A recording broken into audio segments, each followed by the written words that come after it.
Hey there, ghouls, gals, creeps, and mutants. The Undead Matt here. So, recently you might be aware of the fact that we have been changing things around for the podcast. And one of those things has been to actually find a new place so we can actually distribute our content out so that way it can stop taking away from our budget. Yeah, that is literally one of the reasons. And I'm being completely honest with you about it because when we started the show, we had to get used to the fact that a good chunk of our budget how to go to a media host so our content could be distributed to iTunes and Spotify and Google Play and all the other major and not so major platforms that stream podcasts. So when I heard the fact that anchors can do it and will do it for free, I was immediately skeptical, thinking that this is too good to be true type of thing. Well, thankfully, I am more happy to be wrong than I am right in a lot more instances. And this is one instances where I'm glad I am wrong. Not only does Anchor not charge you to distribute your content, but they actually pay you to actually put out your content. That's right. They will actually pay you and do not require you to have a certain amount of listeners in order to do that. Which it kind of blew my mind because again, when we started, we understood the fact that you needed a minimum amount of listenership in order to get sponsors, in order to get paid from your media host. But thankfully, Anchor does not work like that. They built this site with the eager podcaster in mind for the eager podcaster. And what's so fantastic about it is not only will they just pay you to, do what you want to do and talk about what you want to talk about and do the things that you love, but it can be heard on Spotify, Apple Podcasts, and many more. That's right. They do the work for you. They distribute your podcast everywhere. That with the fact that they have creation tools that allow you to record and edit your podcast right from your computer or your phone makes this an absolute must for any podcaster starting out or who has been in the business for a while now. It has everything you need to make a podcast in one place. And here's the thing now, if you want to be part of it, again, this is all free. So make sure you go and download the free Anchor app right now and go to anchor.fm to get started. It takes less than 5 minutes to switch over your content. I mean, we have almost 150 episodes in total, also, considering all of our bonus content. And when we switched everything over, it maybe took 3 to 5 minutes for everything to fully switch over. And there was no issue at all. They're very, very, very, very effective with bringing your content over to the new Anchor site and making the transition as smooth as possible. Anchor, again, is absolutely free to use, and we are glad that we made the switch. And again, ghouls, gals, creeps, and mutants, please check them out. Download the Anchor app or go to anchor.fm to get started today. With that being said, let's jump into some horror.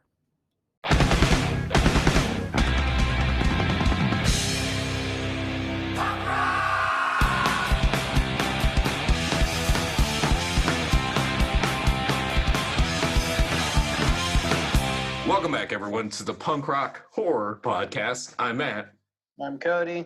And today we're here to remind you to stay safe because we're recording via Zoom today. There's reasons for that. We'll get to it in a moment. But today's episode is also brought to you by the amazing Slash Incast Network. Again, we've told you about them. They're our new home where we're comfortable and where we're just all snug with all the other horror content creators. Make sure you check out slashincast.net and check out not just our merch and our episodes on there, but all the other amazing content creators and merch they have along with their content as well. Please check them out. Please support Slash Incast on YouTube as well while you're at it. And let's go ahead and just jump into today's episode. So, it's another remote recorded episode. To keep it short and to the point, basically, this past week at my primary work, I had a coworker who was quarantined due to the possibility of having COVID. So at the time, I told Cody, hey, so I have no idea if I'm at risk or not at risk. How do we want to do recording? And we basically just decided to play it safe and keep it remote. I did find out literally on Friday that, or it was like, I think it was Friday or Thursday that, I can't remember now Friday. Because it just seems this whole week's just been a blur. But basically, tests came back negative. Everybody's safe. My coworker's safe. Everybody's fine. But it was too late to go back to doing an in-person recording because everything was already moved around. We actually had to reschedule a few things. And so we're just going with the flow now. And this is the hand that was dealt to us, and we're gonna make the best out of it. Yeah, because bubbles are too expensive. Exactly. And so, I don't know how one of us would transport it. That sounds fair. Yeah. We're back with a new episode with a new show. Part 3. Part 3. Today we are going to be finishing our talk on Satanism. We're going to be talking about a little of the satanic panic. We're going to be talking a bit about different roots of Satanism and also just kind of how it's influenced horror over time. Before we jump into that, I want to give a thank you to all of you amazing Ghoul Scouts, Creeps, and Mutants who have been supporting the show. It's been pretty obvious that we've been struggling here and there these past few months. And I know we've kind of talked about it and we've hinted at that and we've given praise to even everybody who stays on the show to help us out. So I felt like I just need to say it one more time. Thank you again. I mean, we're now back in our footing. We now know what we're doing with the show. We got our focus back. And I think part of the problem, and it is not even much of a problem as just an element of the situation, is that as we got a little bit more bigger this year and we got more traction, it wasn't the traction in the way that we were hoping and how we planned it, because we were definitely planning to do obviously more live shows this year, but due to obvious reasons, that wasn't able to happen. So it went into this like weird... Gorehounds shows, which was going to be tied, some live movies, like watching movies and hang out with some of our listeners. Yeah. And then the world was just like, you know what? How about something where you can't even breathe on each other anymore? Yeah, and so you want to do something? No. And so like the podcast kind of like went into this weird like requiem purgatory somewhat, that like it's like, okay, well, we can't do much, so what can we do? Okay, well, let's play to our strengths. Let's keep coming out with content that we know how to do, but we still need to promote ourselves and we still need to try to break through somehow through this year. We need to get a little more attention somehow. And so we had to rechange everything. And so there was this moment where we didn't even think we were going to make a breakthrough at all, that it was just going to be kind of like another lukewarm year. And they're like, okay, well, at least we can keep bringing out great content. You know, at least we can do that. And then out of nowhere, we get picked up by Slash and Cast, which we're extremely proud of and happy about and extremely thankful for. Like, don't even get that twisted for a moment. Yeah. We love it. And then at the same time, we're now just picking up traction on getting more bands brought back up on the show, some that are more known, some that not are so known. We have guests coming back on, and it was like there was this weird moment of like where the brakes were forcibly hit for us. Like, we didn't really get much of a choice. We just had to make the best of going 10 miles per hour in this 50 mile per hour speed limit. And now the brakes kind of have just loosened up. They're like, oh, here, now you can go like full 100 if you want. And so now we're trying to get back to that full 100 while also trying not to overdo it, because now that it's getting closer to the end of the year, that also gave us some issues, because it's October now. And oh my God, I still can't believe it's October. Yeah, right. I know. We'll get to that in a moment. Yes. But point being is that we had a few meetings, and they're like, look, okay, we're not going to be able to do live shows. That's just the truth. We don't want to risk anyone's health, regardless of the viewpoint of the pandemic. We're not going to be a podcast that weighs opinions like that. Pure and simple, safety comes first, and we're not going to risk any of our listeners' healths regardless. So or any of our, fellow podcasters here on the PRHP and stuff. We're not going to harm any of our people either. Like, and don't unfair. Yeah, exactly. And don't get us wrong. It wasn't like this was an easy decision to make, because we also were realizing that we were sacrificing supporting places that might actually want to post us up and have us there to help, revitalize their business. And so we're aware of what we kind of like had to sacrifice, and I shouldn't say revitalize, because revitalize isn't the right word, but like bring in some, bring some more business. Bring business to them and business to us. Like we had to weigh out those partnerships to postpone on those things to do our live events, because the world is sick right now. So and you know what? It just sucks. It's the truth. I mean, we're good at, in the technicality, do a live show, but it's not going to be a live show that anyone can really attend. We're going to record live from Gorehounds and do it from there. We're trying to. I'm not going to give everything that we're going to give away everything that we're doing, because I also don't want to make promises that we can't confirm yet. Yeah. Because we're just still planning and just getting everything solid for it, because we're going to be doing the show a little bit later in October than when we did it last year. Yeah. That being said, yeah, that's kind of an insight to what's been going on and why we've been struggling a little bit. So there's some parts where it's been really hard to process, and it's been a little bit overwhelming just trying to process and how do we navigate it, while there's been other parts that we've lost focus on due to just being overwhelmed. And now that we're kind of getting back in the motion of things, the momentum of it all, we're going to try to finish out this year very strong. I'm not going to make any promises of any bonus content in December, just because we do naturally normally take December off for everyone to relax. So, if that happens, we'll let you know. But that's kind of on its. That's December. Say what? That's December. Yeah, that's December. We gotta wait. We gotta see if we can even get to November first. Yeah, we gotta see if we can live through these next 2 months. So yeah, I mean, and for us, this was kind of a big deal, because it was this was going to be our year that we did a lot more of what we had planned, what we've been working on the year prior, to really break out more into the scene. And it just was like, okay, how do we keep the ship floating without throwing all the animals off? So yeah, you just put them inside. Just put them inside for now. Keep them quarantined. Basically. So ghouls, gals, creeps, and mutants, if we've been weird or if we've just kind of seemed a little unattentive or detached, please know it's never been purposeful. It's never been a sign of anything more than what I've already explained.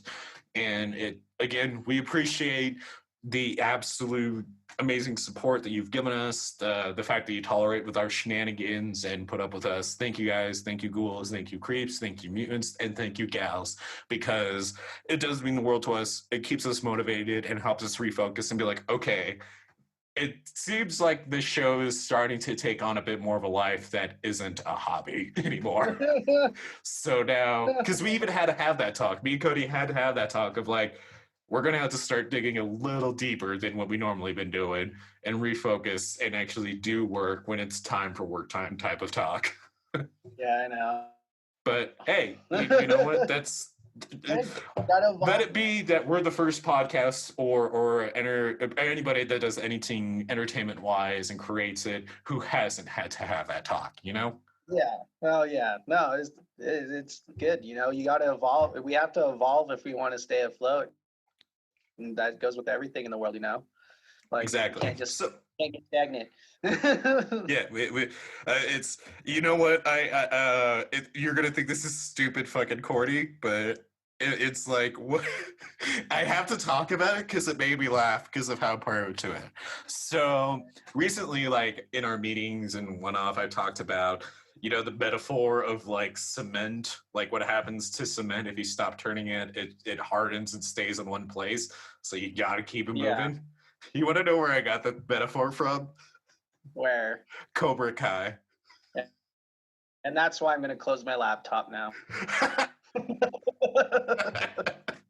Hey, no hate. It is a good show. Cobra Kai is a good fucking show. Okay, it is cheesy. It is what you expect out of a Karate Kid, TV show that isn't even focused on the Karate Kid, to be specific. Like he's in it. He is in it, and he does play an important part. But it's about Cobra Kai, so obviously. But it's a good show. Like I honestly don't think it needs all the criticisms. Like, is it mostly for like a younger audience, bringing that Karate Kid type of vibe to it? Oh, totally, like for sure. But it's also you also got to remember that fucking it was a YouTube show first. I know. I feel like it got a rough start with that because I'm like, dude, Netflix. You should have been like Netflix or Amazon. Like at first, yeah, no, that would be great. Like, I'm actually surprised that like Amazon actually didn't pick it up, or even Hulu pick it up beforehand, like in the first place, just because like of the corny nature that's in it. I'm like, oh, that's something that would totally be on a streaming service. No, it was YouTube. Right, with all the shit that like Hulu puts out as Hulu originals, which, come on, I've seen your Tales from the Dark series, Hulu. Let's be honest, what type of quality of content you're putting on there. Was Cobra Kai really out of the realm of good quality content for Hulu? I don't think so. So unless YouTube had like more money than like Hulu or whatever, like I don't know, but like come on. Like, who I think really it was watches mostly just YouTube to watch YouTube? Like, I mean, like, that's like not YouTube. I'm phrasing this poorly. Who actually subscribes to the YouTube like TV subscription thing that they have? You know, the YouTube originals. yeah, When there's already yeah, so many amazing content creators on YouTube that aren't a part of that, that make great content, i.e., you know, yeah. Game Ranks, Diesel Patches, Outside Xbox Extra. There's you know, Game like Plus, before I go through like my PlayStation whole entire Access. YouTube subscription list. Yeah, no, that was mine too. You know, there's us, we're on there technically. Horror Nights In podcast is on there. Slashcast is on there. You know, none of them, I know you you're know, not a big, as I said, I know you're not a big fan of them anymore, but I'm still a big fan of the woke culture people. I'm giving it a chance to come back. A lot of Ash's reviews rubbed me the wrong way because I saw her. I don't want to go over that because then I'm going to go on a tangent. Point being is that I respect her journalism. I respect her credibility when it comes to horror, but she's had a few missteps in my opinion that I'm just like, I don't know. I don't agree with that. But then at the same Oh, time, it's believe not like me, we I really know. talk to them. No, I know. I was like, I don't know, her and Jules. Like, I love Jules. I think he's Mm-mm. funny, but No, sometimes, like, some of his reviews, I'm just like, oh, come on, no, man. I'm still in a rough spot with Jules, Like, man. Ever since Dynasty that game Warriors is 9, ever since his review of Dynasty Warriors 9, which this is going to get really nerdy, so like sit in your chairs for like a hot moment. Dynasty Warriors, that entire series is one of the best legendary hack and slash series ever made. And like you can actually learn about actual Chinese dynasty in history. And no, I'm not talking about like in the cutscenes. I'm talking about the fact that they include like an encyclopedia section in each one of their games. So you can actually follow and Yeah. along and read up on it. So it's cool. So it does have like some value to it. But his whole review of Dynasty Warriors and was like, oh yeah, if you love the cheese of Dynasty Warriors 3 and 4, you're gonna love it here, basically. And I was just like, oh, okay, cool. So I was like, all right, I'm in for this. And he's like, and the combat system, the way they updated it, makes it feel fresh. And he's like, I really enjoy it. I'm like, okay, well, he seems like an OG Dynasty Warriors fan. I'll take, you know what? I will take his opinion to heart. I did. I bought that game full price and I was fucking pissed. I was like, the combat system is awful. Like, how do you fuck up a simple button layout of square, triangle, square, square, triangle, square, square, square, triangle, triangle? Like, how do you fuck that up and put in a system that doesn't even work well with it? This is almost as bad as what you guys did with Dynasty Warriors 6. The voice acting, even though in Dynasty Warriors 3 and 4 is laughable, somehow is worse here. Like, it sounds like they got just a lot of people that worked on the game to do multiple voices. Be like, oh, you can be Zhang Fei, Guan Yu, and Blue Boo, whatever. Wait, okay, we need somebody to do these other 5 characters. Like, you can't really discern most of them. The only 2 upsides of the game is that you can ride around on a battlefield with a horse, and the graphics look a bit better, and that's it. That was the only thing. And I'm like, you know what, Jules? You can take your reviews and go fuck yourself. This game is awful. I don't think you know what you're talking about. You poser. Yeah, I like Jules's reviews on the RPGs and the sci-fi games, so that's why I like watching his. But I mostly like Adam Cleary's stuff. He's Yeah. great. Adam Wilborn, like I warmed up to him. But Simon Miller's my favorite, I take and it so the new personal, though. girl, I don't the know why. new-ish girl on there, Kirsten. I haven't, Kirsten or I haven't Kirsten. watched. I She think it she's was the prevalent Jules video was on the the list. last one of what culture I watched, and I was like, that's it, I'm done. No, I like her on what she's on What Culture Horror. She does most of the horror stuff with Ash. Okay. And I like her a lot. I like her opinions a little bit more, just because they're more in line with mine. So it's biased. Yeah. Fair enough. No, But I mean, I take it so personal but too, because I'm like, look, here's the thing, man. Like, Dynasty Warriors is one of those franchises that I hold close to my heart. So if you're gonna come to me and be like, I'm an OG Dynasty Warriors fan and try to sell me on a game that I haven't played yet, that is Dynasty Warriors, I guaranteed I'm gonna be holding it under extreme scrutiny. mm-hmm. So hey, you better be right. This is like one of the few things that's extremely subjective that I will be stern about, because guess what? It's the Dynasty Warriors franchise. Who's gonna really argue with me about it? Jules might. Good. Any publicity is good publicity. I really do like the What Culture crew though. Like I like their horror channel. I've been digging Kirsten and Ash's content on there. Yeah, I mean, don't get me wrong. Like, it's nothing. Like, I honestly don't have anything personal against them, despite how passionate I sound. Like, I really don't. It's just like after that review and so many opinion pieces on so many horror movies, which a few I disagree with, because unless I imagined it and saw and just like looked in the wrong way, I swear to God, she made the case for Sinister 2. I think Ash made the case for Sinister 2. I don't know. I can't remember if she did, but I know they did on there. She did or she didn't? I can't remember if Ash did or if someone else did on What Culture Horror, but I know that they've definitely made the case for that. Yeah, and so I was like, bull fucking shit. Like, that is, I don't give a shit how big of a content creator you are. I don't give a shit how much of a following you have or anything. If you're making the case for Sinister 2 being a good horror movie, you need to fuck off. There's so many issues with that horror movie, and you making the case for a horror movie like Sinister 2, not only is it encouraging for lackluster sequels, but it is also is almost spreading like a falsehood type of information of why horror needs to be more appreciated. Because if you're going to use Sinister 2 as the example, then I might as well just use I Spit on Your Grave as the reason why for you shouldn't go to the woods to type alone. Do you see what I'm saying? I don't even know if that's a really great example, but do you get what I mean by that? I don't know. I'm just great, man. Say what? Like of all the movies to pick to tell people not to go in the woods, fucking I Spit on Your Grave couldn't even use like Friday the 13th. No, because Friday the 13th is beloved. Like, wrong turn.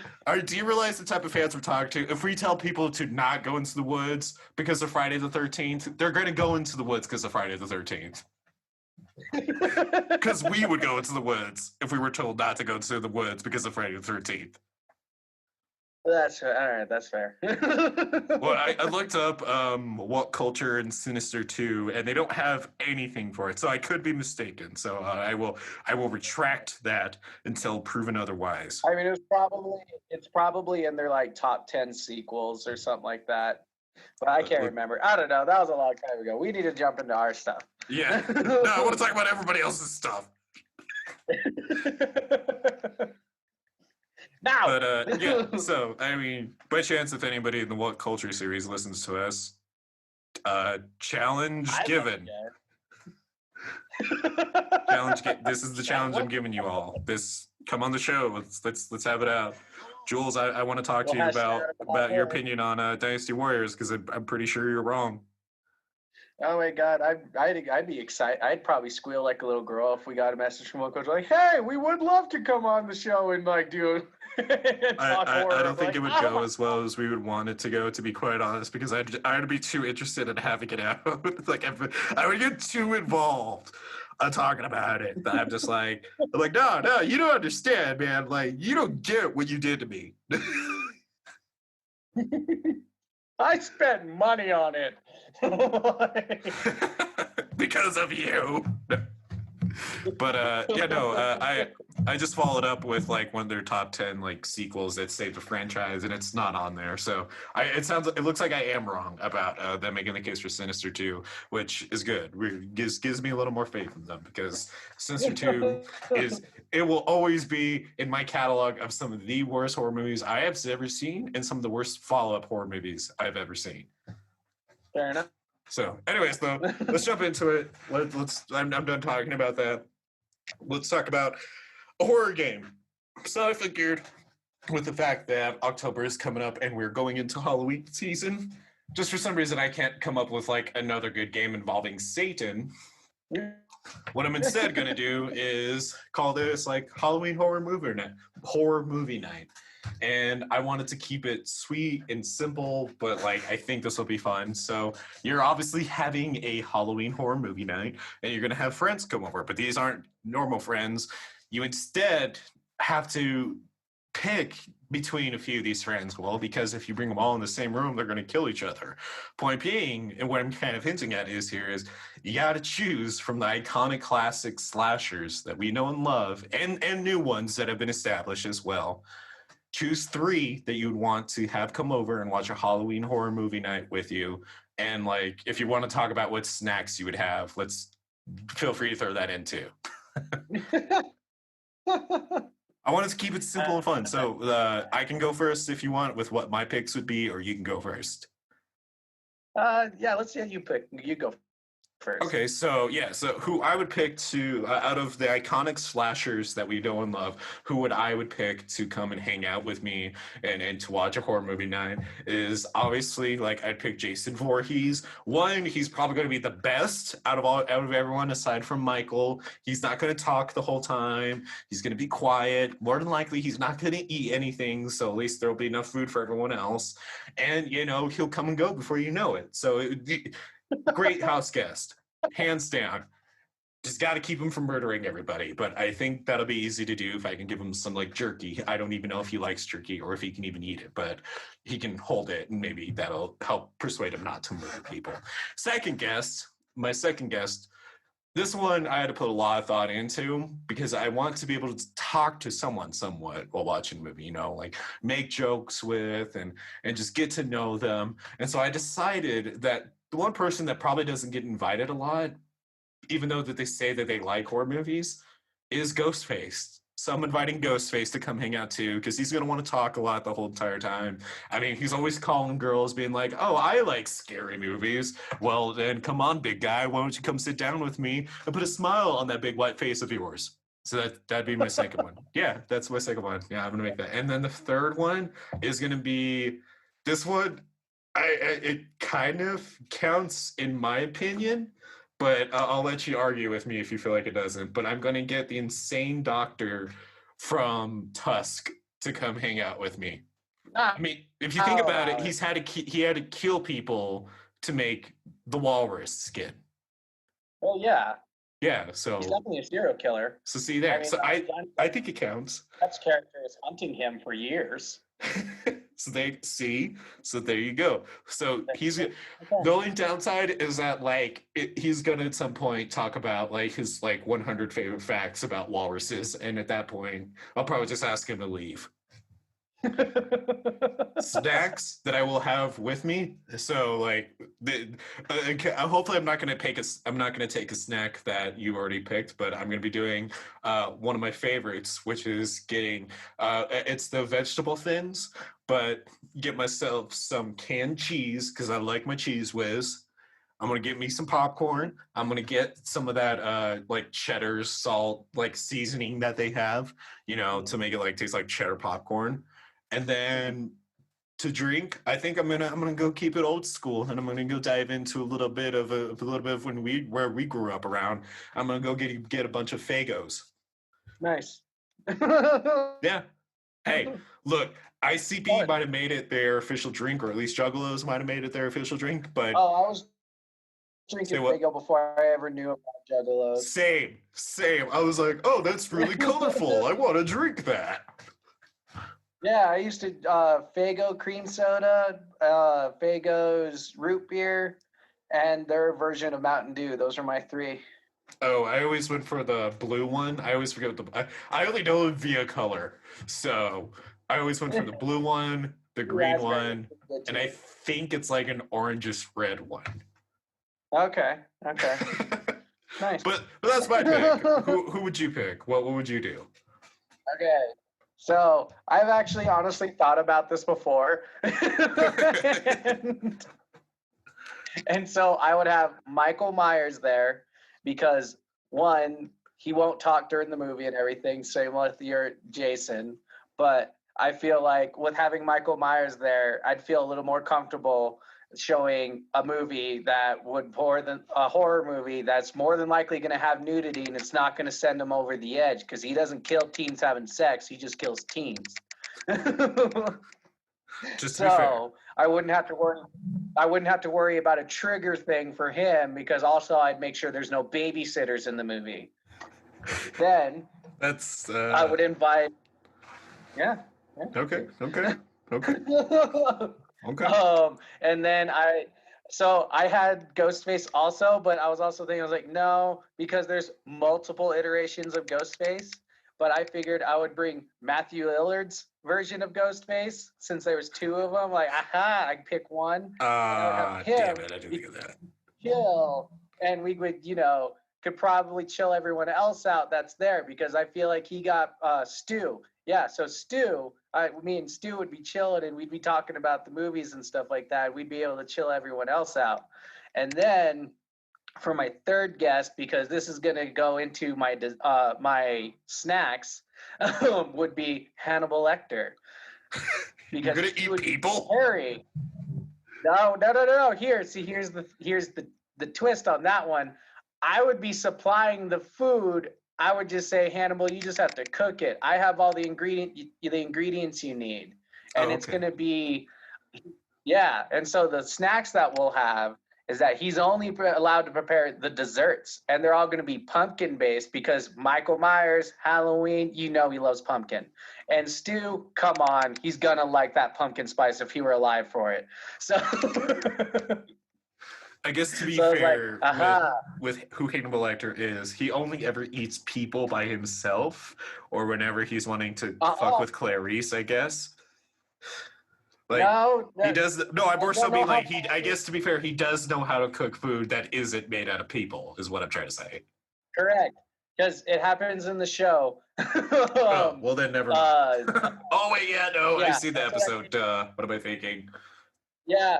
And I was like, nah, see, that's why you have to supply the meat for the dishes for him to make. So that's how I get around it. And then for drinks, we're going to drink my favorite beer, pumpkin beer, the Shipwreck Pumpkinhead. So we're all going to be enjoying pumpkin everything. And then if we're going to need more like protein type stuff, we're just going to have we're going to order out some pizza. I like how you kept yours more simple, and it was more of a sign of like adulthood, where I'm just like, yeah, cheese whiz and Fago. Well, see, that's why I want to bring Hannibal Lecter, because he's going to talk a lot.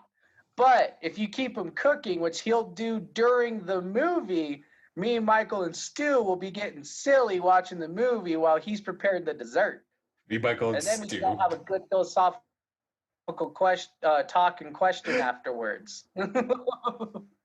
Okay. I see where you're going with it. But again, I like how you just went more for like a swab, and I was just like, Fago, cheese whiz, and popcorn. Y'all are gonna be good for the night.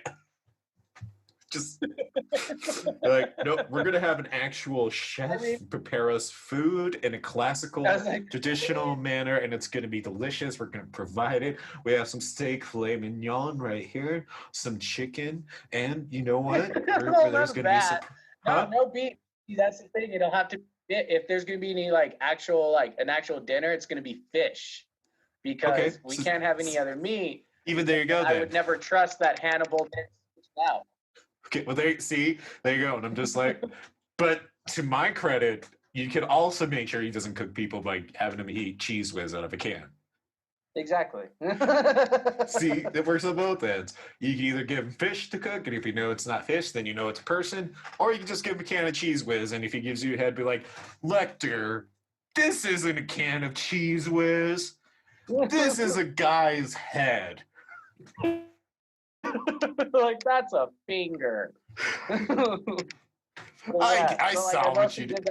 Knowing Lecter, he'd probably take the finger though, and then take like a can of cheese whiz and be like, but you can still use the cheese whiz, and puts it on the finger, then eats it. Yeah, he was like, look at that. I was just like, and then at that point, I'm pretty sure we would just be looking at him, just be like, wow, I guess there is a way that you can make cheese whiz even more gross. And he would also give us a giant philosophical talk about it to try and then we end up believing him that's justified. Like it would be a metaphor of the cheese whiz on the finger, and just be like, humans are such simple creatures, so very to understand. There's not much to them once you realize that you can top them off with cheese. And and we're just looking at him like, yeah, what?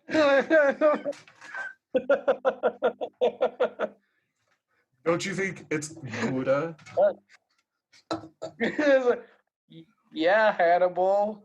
I just don't want to be left alone in a room with you. Okay, Bruno, keep your teeth 6 feet away from mine.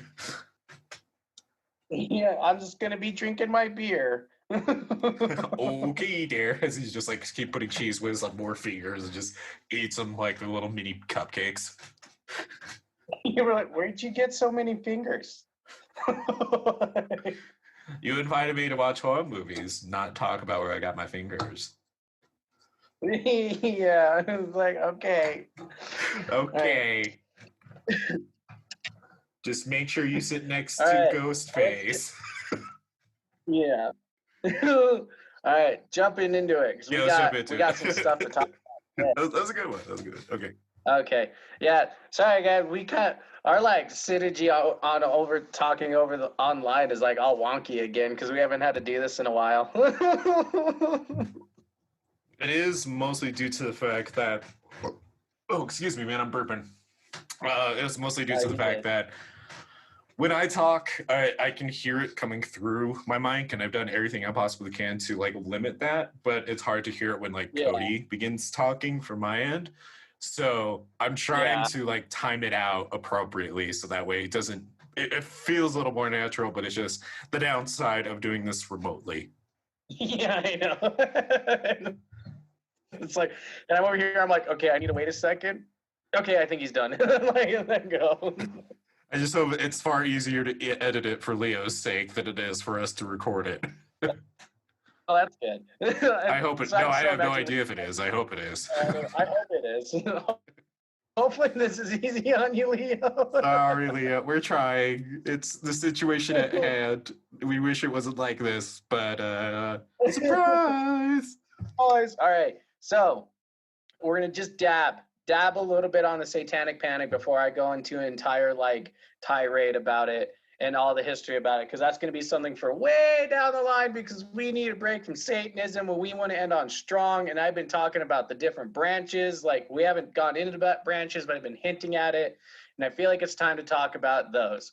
So first off, we're just going to dabble on the Satanic Panic, or also known as ritual abuse. So that was kind of like that's what the more modern term they've kind of changed it into, instead of just calling it the Satanic Panic.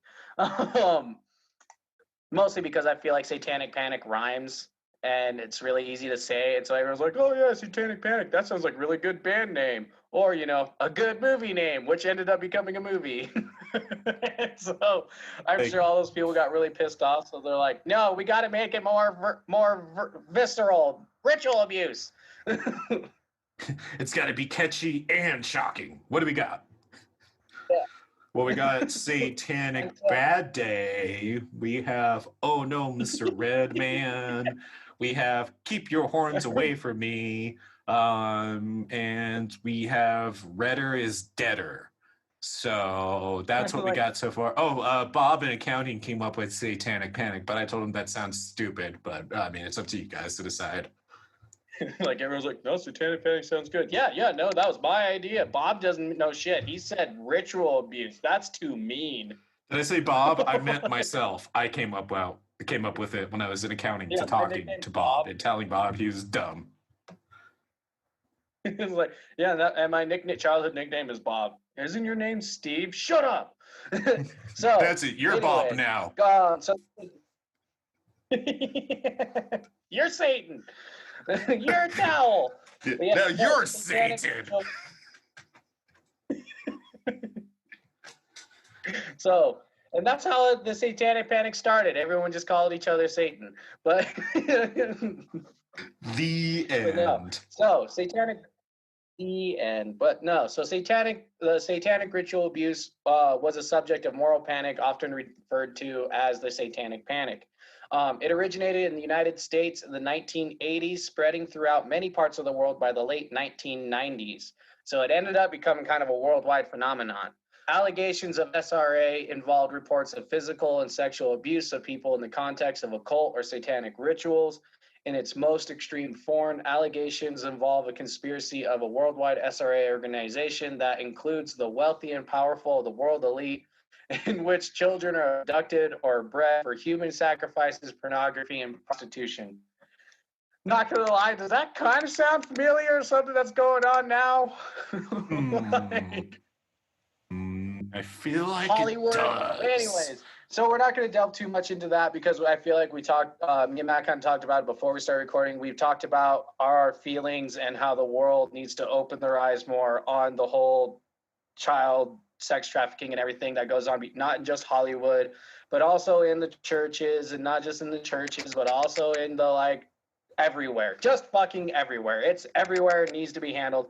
So, but I just wanted to say we're not going to go into a whole lot of talk about that because y'all already know our feelings and how we know it's complete bullshit that it's not getting dealt with. Also, just so keep it straight, because I mean, fact of the matter is that everybody is more aware of what's going on about it, and not saying it doesn't matter, because it absolutely does, but we are just mostly trying to focus on the horror influence that it has had overall, and Exactly.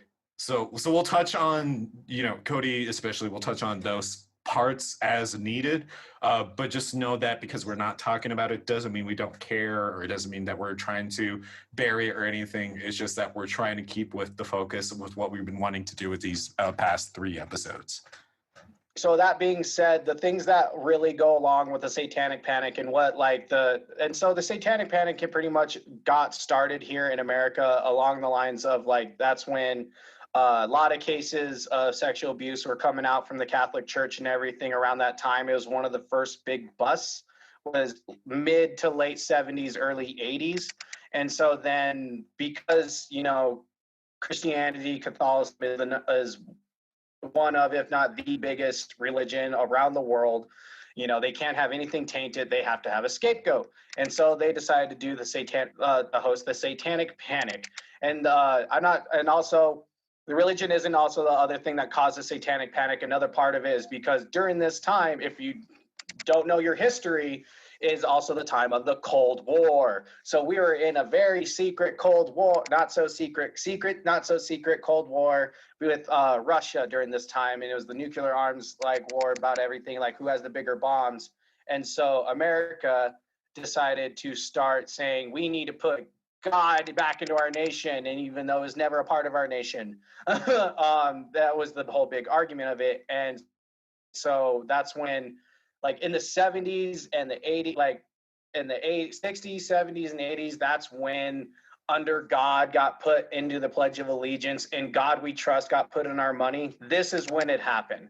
And it's all because of this great false panic that got put on with the satanic panic, because through all of this, they're saying that all these satanic cults were doing sex trafficking, they were doing blood orgies, they were doing incest orgies, they were doing blood sacrifices, all these crazy, scary things. And not a single fucking one was ever proven. And it never got proven that satanic cults or satanic religions or anything were a part of these giant, horrible, crazy, scary things. And it was all because it was used as a scapegoat. And so that's just kind of like what we're going, that's all I'm going to say on it. Mostly because if you hear re-listen to the list that I just talked about, that the satanic panic was being accused of, look at any movie made that involves Satanism, and one of those things is going to be a part of it. And so that's like kind of where our modern horror sensation of Satanism, like how modern Satanism and everything has actually really molded horror movies and the Satanists in horror movies and Satan in general in horror movies, was all because like most of the modern day stuff came from the satanic panic. And they all include one of those things. I mean, go back and listen to our reviews and watch the movies that we've brought up during these the last 2 parts of these episodes, right? Yeah. Also, can I just point out that I think it's really interesting. Well, maybe it's not interesting, but it's a little more funny because it's like, any movie, even horror movies that have like, the like goth creepy kid, and they're usually blamed for the Yeah. murders that are happening on campus, and then you find out it's one of the goody two It's the job. shoes type It's of his people that's girlfriend actually that doing it. kills Like, I don't know, we could even use The Faculty as an example where where Noah, if you haven't seen the movie, spoiler alert, you find out that it's the out of town nice girl who's very quiet and shy but polite and kind, who's the alien that's killing everybody. So well, take the babysitter. say Like the what? movie The Babysitter. They take the babysitter movies. Mm-hmm. Like we've done both of them on here, and they're all about a satanic blood cult. And the main person that's doing it all is a super hot blonde preppy girl. It's not the weird fucking nerd that we're following, and it's not a goth kid or anything that everyone would assume it would be, or not the kid that listens to death metal. It's the fucking preppy chick that talks Star Trek.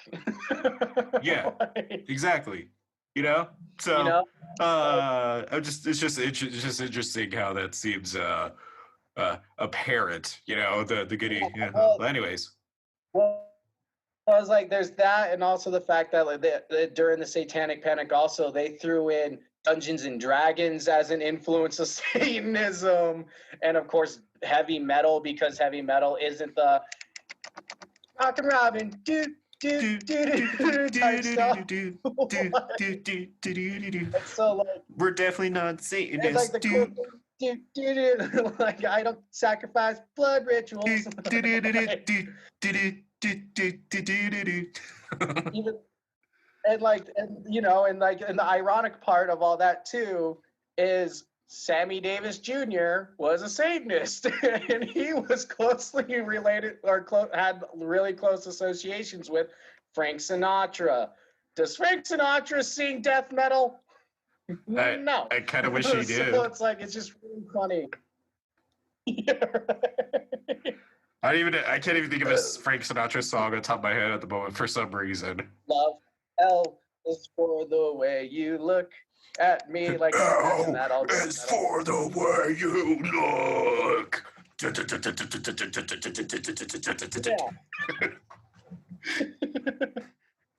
Yeah. So like that was like that's also the crazy thing, because like in the 80s 90s, like that the death metal was becoming the thing. Dungeons and Dragons was becoming more mainstream and stuff for people.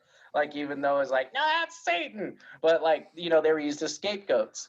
And so the Satanic Panic technically has been considered, it ended around between like 1992 and 1995, because that's when like media coverage of it just stopped, basically. So yeah, that's kind of like the dabble that we're gonna do into the Satanic Panic.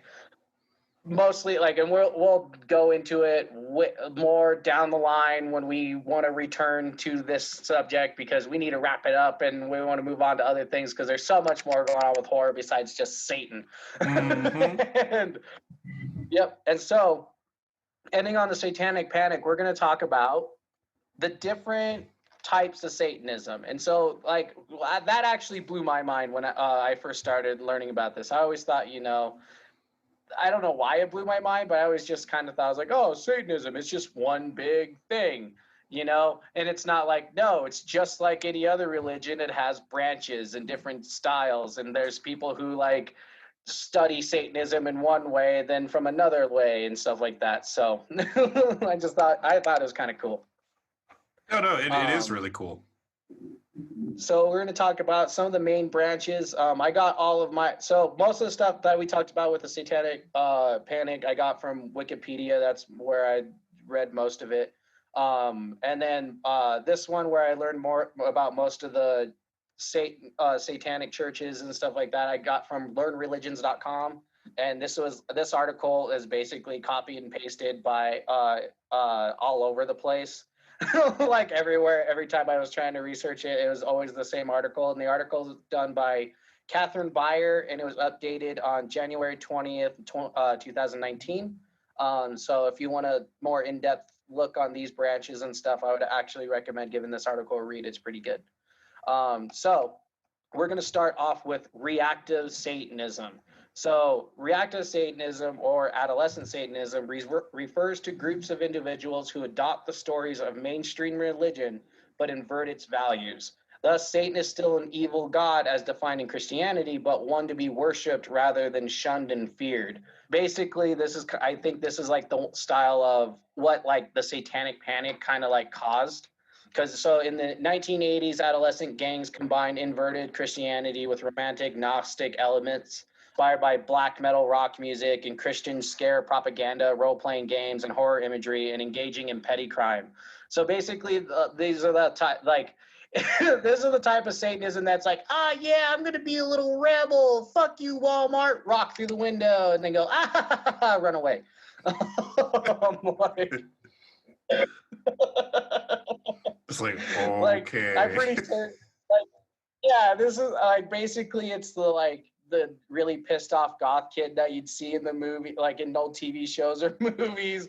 It's like, Right. yeah, Satanism, heavy metal. And like, what do? I smoke cigarettes. If I got to be no. God, I would punch him in the face. That type of Yeah, guy. and then in reality, yeah, basically, and they're like, he just needs a hug. Like, dude, that's you kind of need to like chill how out, I man. feel the reactive Satan. Yeah, where they're just like, yeah, I love Satan because it pissed off my mom and dad. Like, I feel like that's kind of the best way to describe reactive Satanism. It's not real. It's not quote unquote real Satanism, as in they don't actually believe in Satan. They don't actually like have a belief system or anything. It's mostly to be angsty. So, posers. Yeah, that's how I felt. That's what I got from it. I don't know. If any of you guys are reactive Satanists and you want to tell me more about it, you fucking email us. I'll learn more. I'll listen to all about it. And to be clear, I coined posers, not Cody. So don't yell at him about posers if you yell at him about posers. I don't know. I just like to learn more about it. Anyways, so moving on to the more, I would say, organized versions, branches of Satanism. So we have our rationalistic Satanism. This is or also known as Leviathan Satanism. So the Church of Satan, everything that Anton LaVey is based his off of. I thought you were gonna say ratchet Satanism. This is the edgelord Satanism. This is ratchet. And it's just like Satan coming up with using broken language. Just like, I don't give a damn about you or your damn soul. I'll fuck whoever I want. I'm gonna kiss that girl on the lips. I'm Satan. Only through consent, because Satanism, one of the biggest things in it is consent. It's true. It is true. They're very big on the consent part. They really are. So LaVeyan Satanism is atheistic.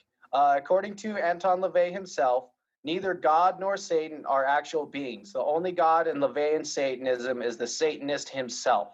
Instead, Satan is a symbol representing the qualities embraced by Satanists. Invoking the name of Satan and other infernal names is a practical tool in satanic ritual, placing one's focus and will upon those qualities.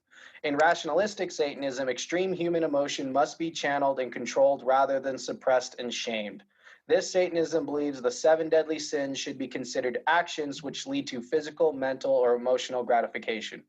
Basically, what LaVey was saying is that do everything in moderation. Literally, like how you should live your life with everything in moderation. Like, if you want, like, you shouldn't be ashamed to have your sexual wants and needs. You shouldn't be ashamed to have those needs and act on those within the confines of being a good human being. So if you see that girl is pretty and she thinks you're attractive too, and you both consent to sexual actions, that is okay.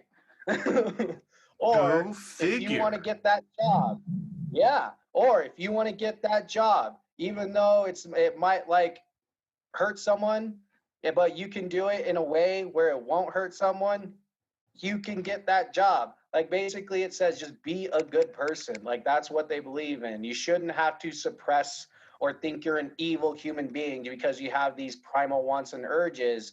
You just need to act, you need to learn to control them and act on them in ways that won't harm others. Mm-hmm. That's his branch. Basically, don't be a dick. Yeah, basically, that's just kind of like his whole entire thing. And of course, like Anton LaVey was very, you know, like we talked about in that. Yeah, and like we talked about him, he was very over the top and everything was very theatrical and stuff. But when it all came down to it, and he like was a great author. Like, I highly recommend actually reading the Satanic Bible. It's a great read. Like, it's a good read. He was a good storyteller. Mm-hmm. So I highly recommend it. And it actually it does shine lights on, like, look, you're going to struggle with these things because you're being taught to suppress these urges and that they are terrible things. Like, just, you know, also the fact, you know, whatever those things are, whether it is your sexuality or whatnot, it's not, don't suppress them, like, enjoy them and also learn to control those urges. That's kind of like what he's about. All right, moving on. Theistic, before we keep going on to that and getting all preachy, theistic or esoteric Satanism, the Temple of Set. So in 1974, Michael Aquino, a member of the hierarchy of the Church of Satan, and Lilith Sinclair, a group leader from New Jersey, broke away from the Church of Satan because they didn't really see eye to eye, and they formed the very first splinter group. Like, or at least the most well-known splinter group, because of course there could also be other sub ones that no one talks about because they didn't last long, is the Temple of Set. So, in the resulting theistic Satanism, practitioners reorganize the existence of one or more supernatural beings. The major god, viewed as a father or older brother, is often called Satan, but some groups identify the leader as a version of the ancient Egyptian god Set. Set is a spiritual entity based on the ancient Egyptian notion of Zephyr, translated as self-improvement or self-creation. Regardless of the being or beings in charge, none of them resemble the Christian Satan. Instead, they are all beings which have the same qualities as Satan: sexuality, pleasure, strength, and rebellion against Western morals. It's nice to hear. I was going to be pretty upset if I didn't. But yeah, so sorry. When it comes to like I would say with the Temple is Set, if you I think I touched on it in the last episode. The last episode we talked about the evolution of Satan with Frank Meyer, is that Satan's actually an amalgamation, like the Christian Satan, the way he looks, and even like his tyrannical and also like other aspects of him are actually amalgamations and morphs and like molds of other gods. To the top that created Satan was Pan from paganism. He was a pagan god, and Set, the god of death from Egypt, which was why they decided to take, branch off and make the Temple of Set, and also to take off, and they also like brought off the other types of Egyptian culture for this branch of Satanism of believing that there are more than one god for more than one things. So as the Set is their main god. Yeah. Okay. And basically their whole type thing is still self-improvement. So like they believe still the notion of you need to improve yourself and before you can improve others, like you have to look in and improve yourself, just like similar to Levianism, of all your primal urges and the 7 deadly sins. Those are things that you need to recognize within yourself and improve on them. But they believe it in a different way. Instead of having an atheistic set where they don't believe in any gods and that Satan is just used as a symbol, they actually believe. And then moving on to the next one, Luciferians. So among the minor sects in Luciferianism, whose adherents see it as a separate branch of Satanism, which combines elements of rational and theistic forms, it is largely a theistic branch, although there are some who see Satan, called Lucifer in this case, as symbolic rather than an actual being. So Luciferians is kind of divided down the middle, whether they truly believe in Satan as an actual god, or they just use them as a symbol, just like in the other ones. Luciferians use the term Lucifer in its literal sense. The name means light bringer in Latin, Rather than being a figure of challenge, rebellion, and sensuality, Lucifer is seen as a creature of enlightenment, the one who brings light out of the darkness. Practitioners embrace the seeking of knowledge, delving into the darkness of mystery, and coming out coming out better for it. God. Words. Seriously, they stress the balance of light and dark and that each depends upon the other. While Satanism revels in physical existence and Christianity focuses more on spirituality, Luciferians see the religion as one that seeks a balance of both, that human existence is an intersection of the two. Basically, they're the avatar. Ah, okay. They're The the ones link. had to save The us humans all. are the link between. Yep, they're the link between the spirit world and the physical world. It makes sense now.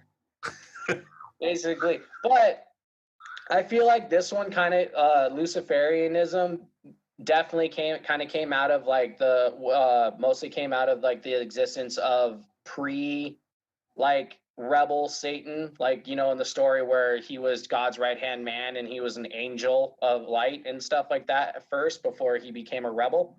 I feel like they might have I think this branch takes that and just runs with that one more literal, and that he still is the light bringer, that he still is this beacon of light instead of this monster of darkness. And that also kind of translates into what we talked about last week with the fact that, you know, how Lucifer was first seen in Christian, I guess modern-ish Christian art and stuff as an angel, as more of like an actual angel that like brings you peace and hope in darkness instead of, you know, the tyrant that he has become. Right. So I don't know. I think that's kind of cool. I don't know. I thought that one was pretty interesting. No, I'm trying to. I'm mostly trying to stay quiet just because we're remote. Because I don't want to like talk you by accident. Also, I don't want to like there to be any like latency between the audio that it accidentally overtalks you still. Yeah, no, I get you. Yeah, so moving on, anti-cosmic Satanism, also known as chaos Gnosticism, the misanthropic Luciferian order, and the Temple of the Black Light. The anti-cosmic Satanists believe that the cosmic order that was created by God is a fabrication, and behind that reality is an endless and formless chaos.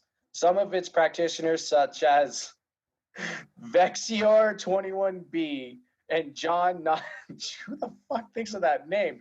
John Nodviet of the black metal band Dissection are nihilists who would prefer that the world to return to its normal state of chaos. Yeah, sounds like names you would give to death metal band members, black metal band members too, probably.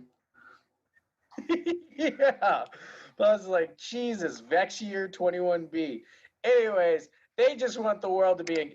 I feel like Mad Max. Like that's all, all I got from their belief system. But I also feel like I don't know. I want to see if they came first or if this other one that we're going to talk about here in a couple minutes came first, because that's that's borderline like Cthulhu. Right. You know what I mean? Because what's the god name? Oh, is that? Yeah, Azathoth. No, Astathoth. I like Azeroth from fucking Soul Calibur, dummy. Oh, duh. It is Astaroth. That low sweeping spamming bitch. Hey, he's my go-to guy. That's fine, but I'm gonna call him out for what he is. Oh, I know. All I do is low sweep and grapple. That's the best way to do with him. I think that's the only way you can play him, to be honest. No, the high swing axe hits get there. I mean, but come on, okay. if we're covering area. Yeah, I know. But yeah, so I feel like they probably were trying to. They kind of like didn't want to straight up say that they believe in Aztathoth. Jesus Christ. Yeah, I mean, the giant fucking worm thing that's blind and he's stupid and he just brings chaos because he's blind and stupid and just spawns things. That's all he does. For a second there, I thought you were talking about our president. But got him again.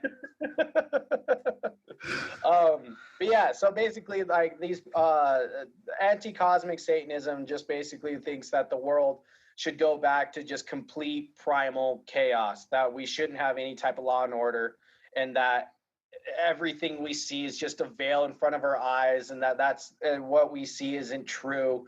I bet it's mostly just 100% conspiracy theories. You sheeple. Way to be woke. Yeah, basically. Okay. Moving on.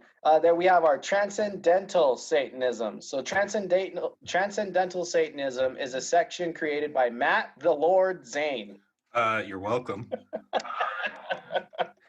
An adult video director, so he's a pornographer, whose brand of Satanism came to him in a dream after taking the drug LSD. Oh, yeah.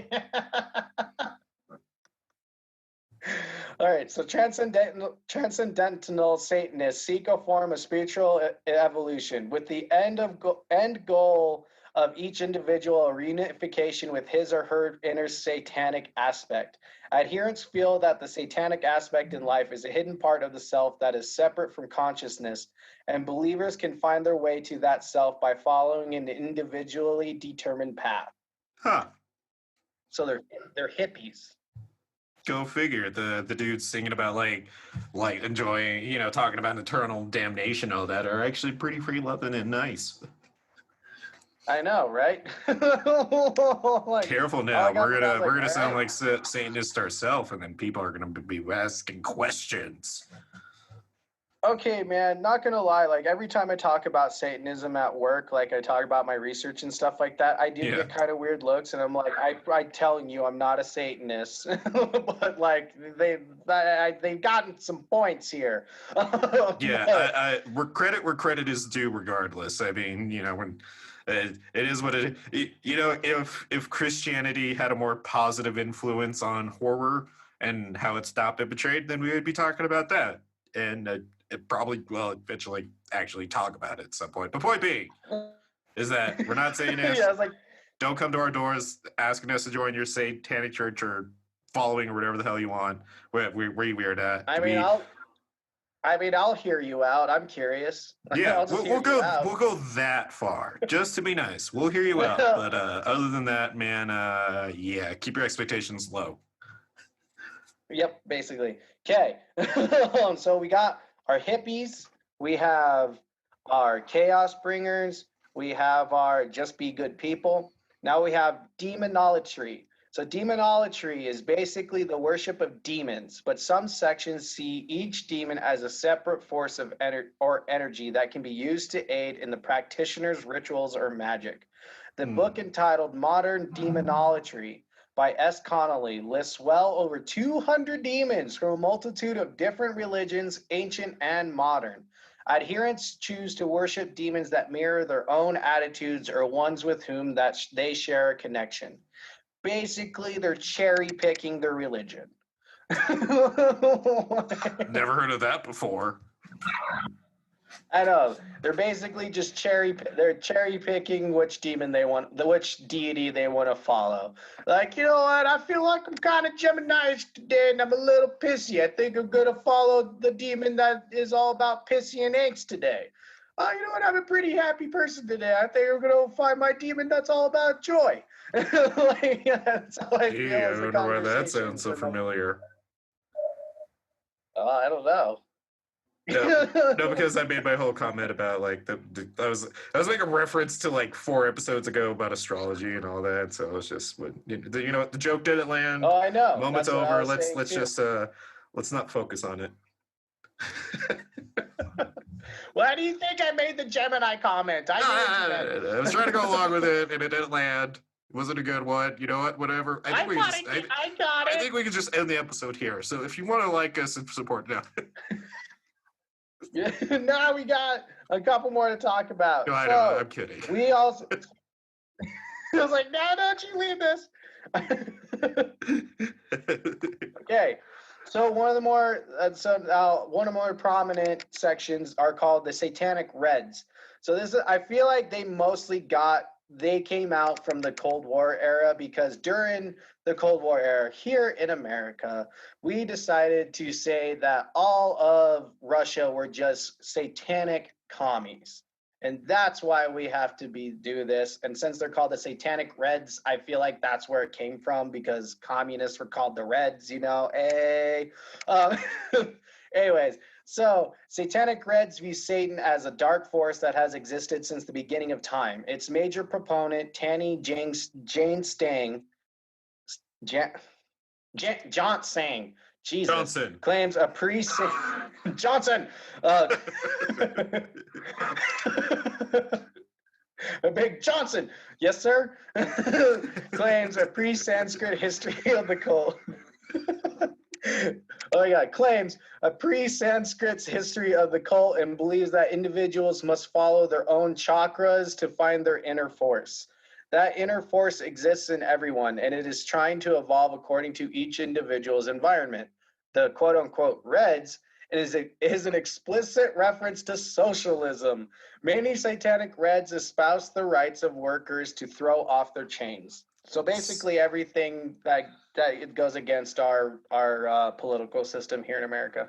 I don't know what you're talking about. I don't know either. I'm like, man, they have specific things. Okay, now here's probably Christian-based duotheism and polytheistic Satanism. It's a minor sect of theistic Satanism. Diane Vera is the Christian-based duotheism. Its practitioners accept that there is an ongoing war between the Christian God and Satan, but unlike Christians, they support Satan. Vera says the sect is based on an ancient oh my God, there's so many giant words. Zoroastrian beliefs about an eternal conflict between good and evil. Another offshoot of theistic Satanism are polytheistic groups such as the Church of Azazel, which reveres Satan as one of many gods. So basically, these people are the ones who believe in the whole Satan's a rebel, tyrant of hell and everything, and that's what they want. Mm-hmm. So I think they became the more edgelord than Anton LaVey. Yeah, based off that description, I would agree. I would say so. They're like, you know what? Fuck them. We want everyone to burn. That's where they went. Anton's pretty edgy. I heard his haircut was because of a bet he lost, not because of executioners. I'm going to show he's more brutal than he is. Yeah. He said he slept with Marilyn Monroe. Well, I'm the one who found out that he did it. I feel like that's what they were trying to do when they were bringing up theirs. Yeah, that sounds about right. That's what I would do. That's what I would do. I know, right? Like, no, dude, we gotta be way more brutal than this guy. Like, I don't know, what could we do? Burn them all. Just burn them all. Yeah, and I bet they're also the ones that, like, when the Satanic Panic started coming around, and they're like, you know what? That sounds great to me. I feel like that's them. Sure, I'll get this one a go. And I would honestly say, like, that's probably the branch of Satanism that gets linked, that overshadows all the other ones, and that's just like what Satanism is just considered as, is that one, because that also goes in along the lines of like everything that Richard Ramirez did. He said he did it in the name of Satan. All of it, everything that he did was in the name of Satan. And I feel like it's based off of that branch, that theology, because I mean, all like the other branches of Satanism, especially like Anton LaVey's LaVeyanism, was going out saying, no, he's not a part of us. Yeah. But they didn't. They're like, yeah, he's got what we want. So don't be a part of that one. All right, final two. The Process Church of the Final Judgment. Also known as the Process Church, the Process Church of the Final Judgment is a religious group established in London of the 1960s by two people who were ejected from the Church of Scientology. Sorry, I just think it's great. I mean, look, man, we might not be saying this, but I think we could get, again, credit where credit is due. This is definitely one of the most wild of all the religions. So together, Mary Ann McLean and Robert Day Grimston developed their own practices based on a pantheon of 4 gods, also known as the great gods of the universe. These 4 gods are Jehovah, Lucifer, Satan, and Christ. Because remember, Lucifer and Satan aren't the same being. Just so and none are evil. Yep, and none are evil. Just misunderstood. Each exemplifies different patterns of a human existence. Each member selects 1 or 2 of the 4 that is closest to their own personality. Oh my God, they literally just said, you know what? Since we can't do Scientology, we're going to do Scientology, but with gods instead of a giant lizard that the volcano head.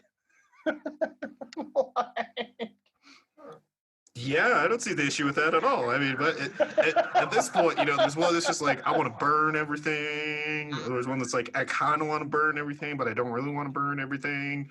Depends how I'm feeling today, kind of burning, but maybe, well, and then, at this point, I just accept whatever you're telling me at this point, because you can make up an entirely different branch that doesn't even exist. And with how wild this whole religion is, I would just believe it to be true. More than likely. I just think it's funny with this one that these two are just like, you know what? The fact that the Church of Scientology kicked them out and they got so butthurt, they're just like, we're going to steal the top 4 religious names now. And just say, you got to pick one. Just pick one and you follow us and pay me money. Yep, this is ours now. This belongs to us. This one just felt like a giant tantrum. All right. Final one, and one that I know, Matt, you'd probably be excited about hearing about a little bit about. The Cult of Cthulhu. So this one is based on the.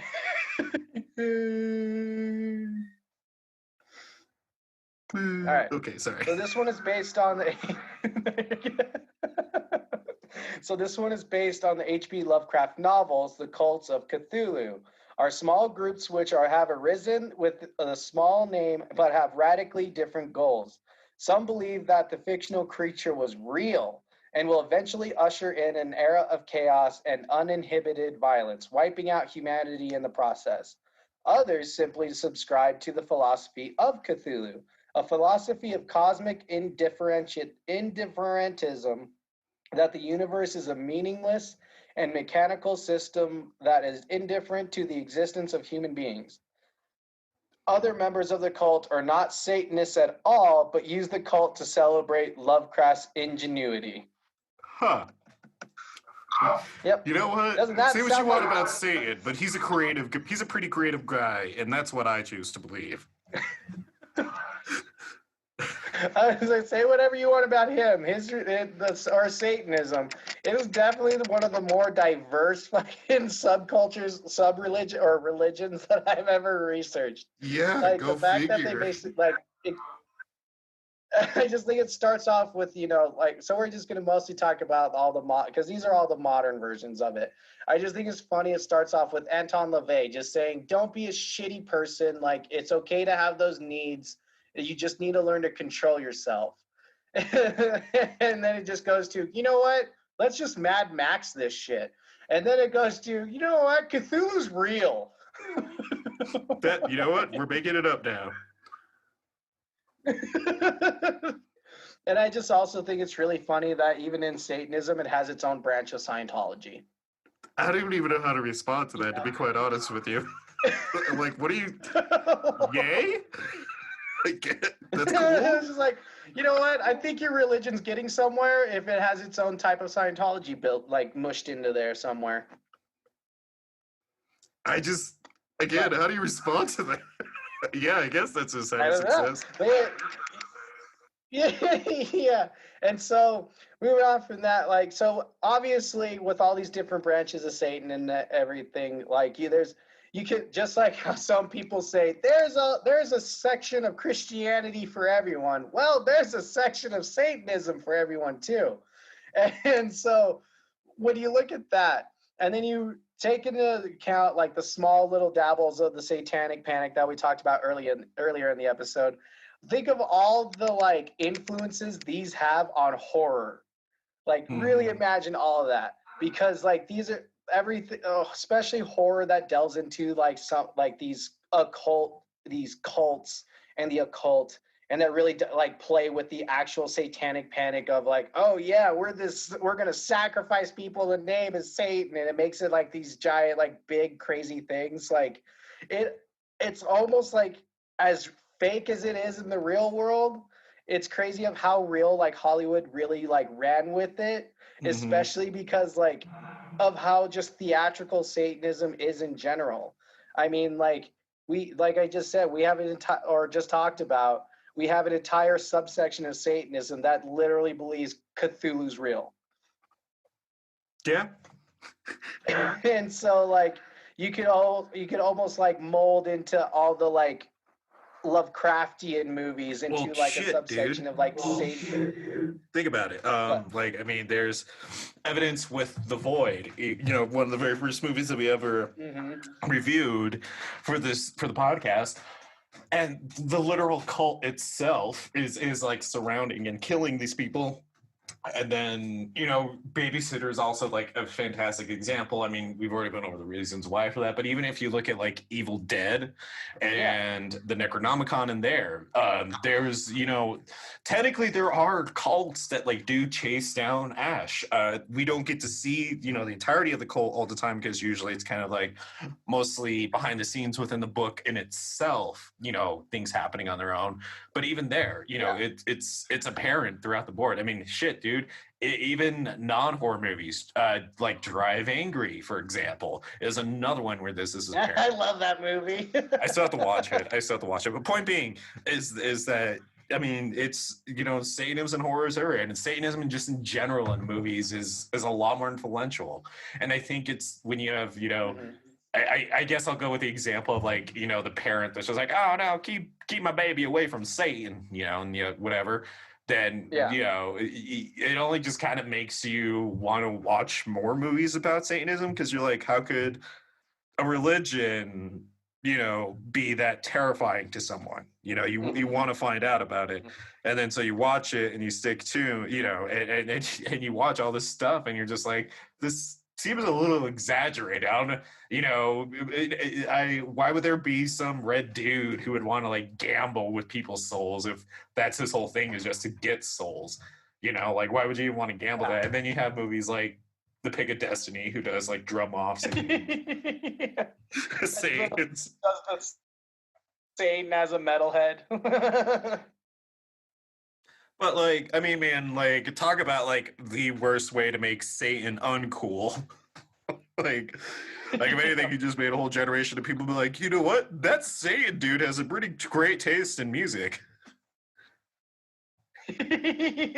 Man, he really shreds on the guitar and the drums, man. And a fiddle. Who plays a fiddle? Yeah, why would he be in Georgia? Of all the places, why Georgia? Not that it's Georgia, but why Georgia? I mean, has he not seen Miami? Has he not seen, all of Europe? Has he not been to New York? Like, I feel like there would be at least 50 other places I'd pick before Georgia. If I was saying, but that's just me. I'm not saying, so I wouldn't know. Well, like, so I think the funny, like, I was kind of just thinking about why like Satan's usually prevalent, especially like in media and in horror movies, why like they usually have Satan or satanic movies like always like around Georgia, Louisiana, those like backwoods states and stuff like that. I'm pretty certain it's because it's in the Bible Belt. And so one of the things that they always argue against Satan is like Satan's always going to be where God is, and that he's always going to try and steer God's followers away from him. And what better place than to be where he's the most prevalent, like the Bible Belt. And so like that's what I kind of thought about it. But then I was also just thinking to myself, like, why? Like, why would you want to make it so hard on yourself? Right. That's what I'm saying. Like, why go through that trouble? I mean, it's not worth it, man. There's better things I'd rather do. Why would you want to do that? That makes no sense to me. Mm-hmm. But yeah, and it's so I also like all the different interpretations of Satan, like in the movies, like because I almost feel like they kind of like just branch off of mostly the oh my God, I can't. The Christian-based deotheism variant of Satanism, where like, especially in the movies. I mean, when you think about any type of variant of like a cult of Satanists being shown in the movies, they're always like, oh yeah, we need to sacrifice a virgin, just like they say Satanists do. We need to have blood orgies, just like they say Satanists do. We need, we need to sacrifice a goat and have a giant orgy in the goat's blood, because that's what Satanists do. And it's like, that's basically based off of only the duotheism version of Satanism. Like the very first version of like any type of branch of Satanism, mostly LaVeyan Satanism that I've seen in movies or in any type of media, was Silicon Valley and Guilfoyle. He's the old, like, and every person that I've talked to that's seen Silicon Valley that knows even a little bit of Satanism, they say he's he's literally what a Satanist is. Someone who doesn't believe in like a true hierarchical God or anything, but believes that you only get out of what you get out of life and what you put in it, and that you should be good to people and be nice to people. And I just think that's so funny that it took until Silicon Valley to actually show any other branch of Satanism. I mean, you can argue, like we said earlier, the Lovecraftian based movies, but I just think it's funny with that one. Yeah, no, like, I agree. I would. So man, like Satanism has had a huge influence on horror and a huge influence on media, on movies in general, because any type of cult you see in movies, it doesn't matter. It's always going to have this satanic link to it. Like look at Midsummer. That's not even a religion based off of Christianity, but you can see the satanic beliefs in there because it's paganism, and Christianity basically turned the entire religion of paganism into hell. And so like you still see it as this evil thing in that movie, instead of like what it was instead of something along the lines of like what we are transcendental Satanism, where it's all about like seeking spirit. Like, you could probably argue that a little bit it was in there because of all the drugs, and transcendental Satanism is all about finding your path in life dependent on your drugs. And that's what it did. And you can argue that because I always forget her name, but all the main characters, they were all doped out of their mind throughout the whole movie, and they kind of found their inner selves while being on drugs. Yeah, when you put it like that, it actually is kind of far more apparent, like how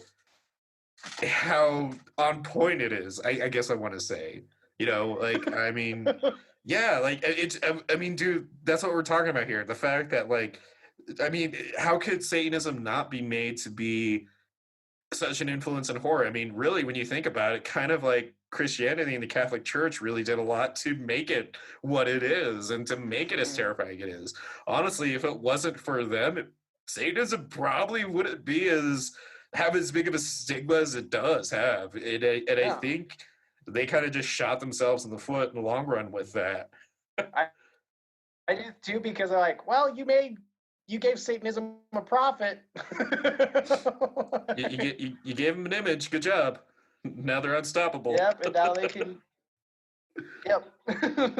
But I just think it's also cool, like when I was talking about Midsummer, when how that's everyone knows that's the Midsummer and Hereditary are big pagan, like they're based off mostly the paganism. Yeah. Pretty certain, right? Yeah. Because I know Hereditary is. I'm pretty certain Midsummer is too. About when you think about paganism, and then you talk about these branches of Satanism, of how actual like similar they are, and how like it just kind of blows your, like, it blew my mind when I was like, oh my God. Like, especially transcendental Satanism. I would even argue some of LaVeyanism, and even they're basically just paganism. Like, so Satanism is like basically paganism. That's just kind of what I've gotten the feeling from. And I don't quote me. I'm not saying that's what it is. That's just kind of the feeling that I got because I've watched these pagan, movies that have these entities and stuff like that from paganism. And then after researching Satanism, I'm just like, huh, that's like that movie. Oh, that's like that movie. I've seen that movie. Yeah, like when I was talking about the transcendental one, like all I could think about was Midsummer. I'm like, oh, that's kind of cool. So, but yeah, that's kind of our whole entire thing about Satanists, and I hope you guys enjoyed learning a little bit more about all the different branches. If you're looking into those kind of things, good for you. If you want to find, I would. Real words of encouragement there. If you're getting into it, good for you. Yeah. I would just say if you're looking into becoming a Satanist, I guess, ghouls, gallows, creeps, and mutants, if that's your thing, I would probably steer away from the Christian-based duotheism and probably steer away from anti-cosmic Satanism just because they're really crazy. That's the real reason, because they have a couple screws. And you're not gonna get the best, you're not gonna get the best lookout on life with those ones when you just think that everything is evil. While all the other ones, I'll follow along the lines of those because most of them are talking about just like be a better person. Don't be a douche. So yeah, don't be a dick. Don't be a dick. So yeah. But yeah, that's. I hope you guys enjoyed that. That was a lot, man. We did a lot. I researched a lot about Satan in these past little over a month. And so we're gonna give me after the next Friday's episode, we're gonna give you guys a break from Satanism from this podcast. We're gonna talk about Christianity and horror. No. Yeah, it's like. And I think we're done talking about religion for a while. That sounds fair. So, yeah. Hope you guys enjoyed it. Sorry, I was waiting for you to make sure like you were done. I didn't want to like interrupt you. Yeah, no, you're good. Yeah, no, I'm good. I'm done. That's okay. Everything I got. Wrap up the show. It's weird. Ghouls, gals, creeps, man. It's been a wild 3-episode ride into the knowledge of Satanism, and I mean, we did basically 3.5 hours worth altogether. Probably more than that, a little, maybe 4. I don't know. Point being is that I mean. Satanism has been around. It's been in horror for a very long time. Obviously, we're not making the case like if you're into Satanism, good. If you're wondering of getting into Satanism, do your research. Make sure you know what you're getting into. We mostly, we're trying to just angle this at just how it has influenced horror, but at the same time, because it was just such a wild religion to learn about, and it's also probably still kind of like one of the more misunderstood ones. It felt appropriate to talk about it. I mean, if we were ever going to do like Christianity and horror, I don't think we're really going to talk about the history of Christianity. I'm pretty sure everyone's well aware of it at this point. So, point being, it was a wild ride. It was another good, go ahead. Oh, fuck.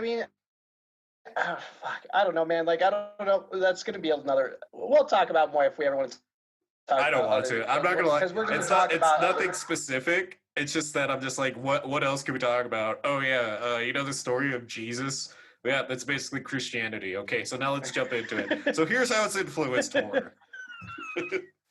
That would be kind of my mindset behind it. But point being, it's coming back to it. Horror is something we love. I think we mostly have to talk about. Yeah. Well, I think if we're going to talk about that, and when we do, because that's it, we're going to have to, because Christianity is pretty prevalent in horror and stuff like that. When you talk about like exorcism movies and stuff, and those are rampant. But I mean, because we're also going to talk about other religions and their influences on horror movies and their cultures and stuff too. Like we can mostly just talk about like why we like to use why these religions are used in the horror movies and stuff, like how they influence them with like this, that, and the other. We don't have to go into the actual history of them because most of them are pretty well known. So Yeah. So, I mean, I just like, I'm so. I know. We'll talk about when we get there. Don't get me wrong. Like, I'm just kind of also at the point where I'm just like, okay, I'm also done talking about Satanism for a moment. Oh, me too. I'm definitely like the next one, man. We got to steer away from like a belief system. I think we need to pick something that's not quite a belief system. Well, speaking of which, since it's coming into October, we will be diving back into another special themed episode for our live horror show. So just so everyone's aware, this is going to be a live stream. We haven't decided on a topic yet, but we will definitely pick something that you're all going to love, that you're going to appreciate, and we're going to be excited about talking about too. And if you want to stay up to date with that, make sure you like us and follow us on Facebook. Search us up, Punk Rock Horror Podcast, or on Twitter at officialprhp, or Instagram at Punk Rock Horror Podcast, hashtag PRHP Podcast. You can also like and follow me at The Undead Matt. If you want to support the show in a financial way, please feel free to go over and do that over at our Patreon, patreon.com/punkrockhorrorpodcast. We come out with weekly episodes of just great content. And I think I said weekly by accident. I meant bi-weekly. We come out with bi-weekly episodes that you can get access to before everyone else, along with Half Hour Power, which we have returned to hosting. The most recent episode that we talked about was making the case for horror comics and like comic book horror themed entertainment needs to get more of a light on it, honestly. So make sure you consider going over there for just $2 a month. You get access to that. We are also now on TikTok. We are slowly building that up with like animated sketches, and as soon as we can start being in person again, probably doing some more skits. So we'll have that link below as well. Ghouls, gals, creeps, and mutants, as always, thank you so much for hanging out with us, supporting us, sharing us with your family, friends, and loved ones alike. And we will talk about horror with you next time. Bye. Bye.